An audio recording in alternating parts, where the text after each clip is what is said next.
Hello everyone, welcome to the BSc first year class. My name is Kadampure Anil. I am a faculty at the Department of Physics, Sanjeevani Mahavidyalaya, Chapoli. So today we will first look at some points related with the last lecture. Then we proceed to the today's lecture. In last lecture we discussed about the what is by vector, scalar, how we can define a vector quantity, how we can define a scalar quantity, and what is the importance of that scalar quantity and vector quantity in physics. Actually, while studying the mathematics and the science or the physics, we come across two types of quantities like a scalar and a vector. The quantity that involves only value or magnitude, the quantity that involves only value or magnitude is a scalar quantity, like our length, mass, speed, area, etc. On the other hand, the quantity that involves more than one values is a vector quantity, like a displacement, velocity, acceleration, force, weight, momentum, and so on. Means those quantity having magnitude as well as direction is nothing but a vector quantity, and the quantity which having a magnitude only, that quantity is called as a scalar quantity. This is the main difference between the scalar quantity and vector quantity. Now there are some questions, some students having some questions, that is what is a vector in math, or is there any difference between the vector which are going to use in mathematics as well as in physics? Actually, we can define a vector as an object that has both direction and magnitude.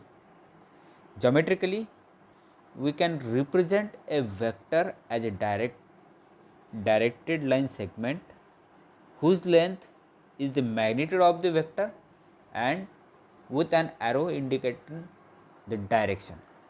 Moreover, two examples of vectors are those that characterize a force and a velocity. Means the vector in math and physics is the same.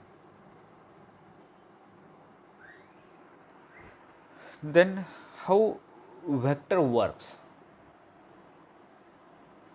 How we can represent, or how we can explain a vector works? A vector refers to lines that represent both direction and magnitude. A vector refers to the lines that represents both direction and magnitude. Consequently, if an object moves in more than one direction or more than one force acting upon an object equivalently, then we can add the vectors to find a resultant displacement or resultant force that acts on it. Means if more than object moves more than one direction, at that time we have to take a resultant. Similarly, a vector quantity, a more than one vector quantity is there, we can take its resultant. How that way we can discuss in coming lecture. Okay. Now in today's lecture we are going to discuss about a vector algebra. Means how we can add a two vector quantities, or how we can subtract a two quantities, or how we can multiply a vectors, that we have to discuss in today's lecture. So let us start.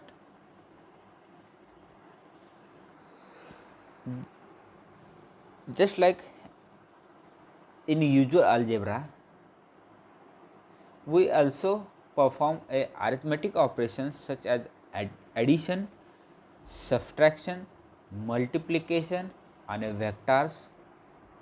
However, in this case, the multiplication of a vectors have two terminologies. We can add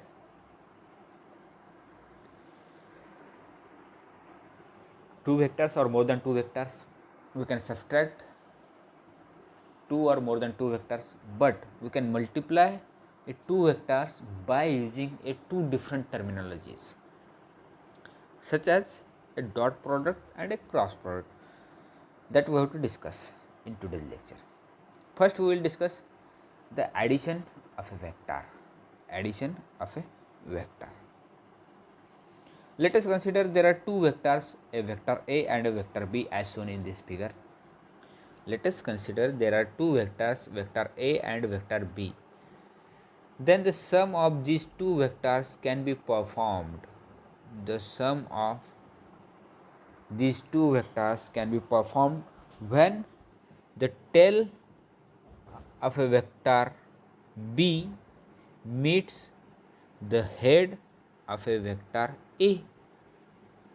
Once again, the sum of these two vectors can be performed when the tail of a vector B meets with the head of a vector A, and during this addition, the magnitude and the direction of the vector should not change.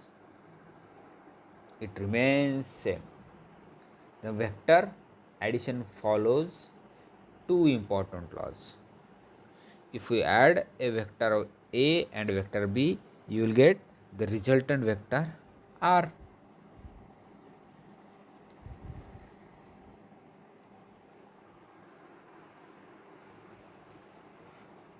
This addition of vector can follows two important laws. First one is the commutative law. In commutative law, we can add two vector like A plus B is equal to B plus A. Or here, if we see commutative law, P plus Q is equal to Q plus P. Similarly, in second law, that is associative law, in which P plus QR can be represented, or which is equal to P plus QR. P plus in bracket Q plus R is equal to in bracket P plus Q plus R. This is nothing but all about a vector addition. Now, vector subtraction.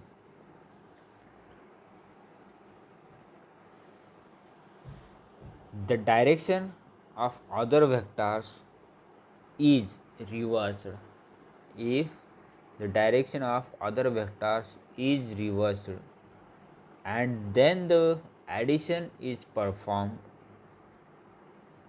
on both the given vectors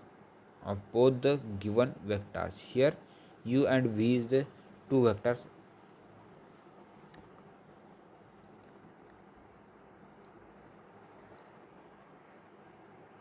If u and v are the vectors for which the subtraction method has to be performed,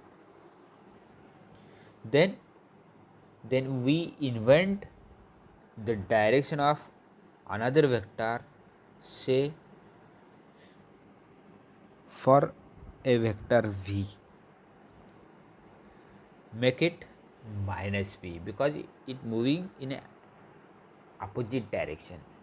Now we need to add a vector u and minus vector v. Thus the direction of the vector are opposite to each others, but the magnitude remains the same. That's why u minus v is equal to vector u plus in bracket minus vector v minus vector v.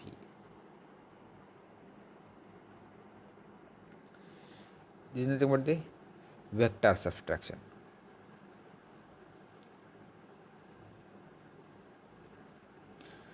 Now,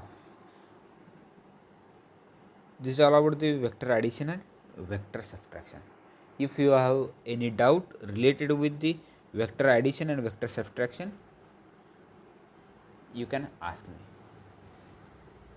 Tomorrow we will discuss about the multiplication of a vector, and we can multiply two vectors by using a two different terminologies. That terminologies we have to discuss in tomorrow's lecture, that is a dot product and cross product.